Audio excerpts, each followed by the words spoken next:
bike now is really good, but give us 10 more years and it's going to be insane. Like the difference, we're investing so heavily in R&D. Like that's, we have, out of the 150 people in the office, 85 are in R&D and they are fully focused on innovation. So like, we have a product today that I think is amazing, but if you take 10 years from now, like it's going to be uncomparable. And then like now, if you take an average guy, the average guy is way faster on the start. If you take a pro, like is very similar.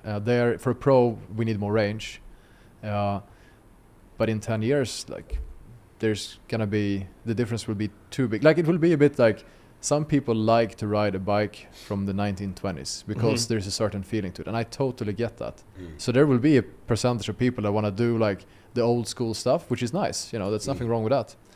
But if you want to ride the fastest, the best dirt bike, well, and I think already today, electric is the answer to that. If you want to do a Dakar rally, you have to ride gas today because electric cannot give you that range. So there are certain limitations, obviously, but in most cases, it is the best solution today. Well, even less than 10 years, like you said, like even if you guys are on the production line and you can find something that you can make 2 to 3% better, you're already doing that. So it's like you're already working on that in little increments, but that's going to add up within 2 years, Yeah, and I think already this year we're going to launch some really, really cool stuff. You guys have a lot of cool stuff in the works, or what? I mean, we are very focused on titanium. It's something that we strongly believe in. Like titanium is an amazing material that is not used to the extent it should be used today. Yeah, there's so much more you can do with it. Yeah, and it looks cool. It looks so fucking cool.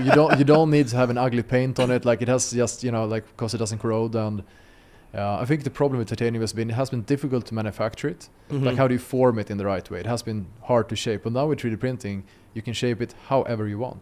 So I mean, we're gonna release some huge titanium projects this year. That was one thing I thought that was really cool when you guys launched your bike too. Like you look at every other brand and they have their logo so big on it. And it's like your bike came out and it was so sleek looking, futuristic looking, and you have the smallest logo out of every brand out there. Like you let your bike do the talking, not the name.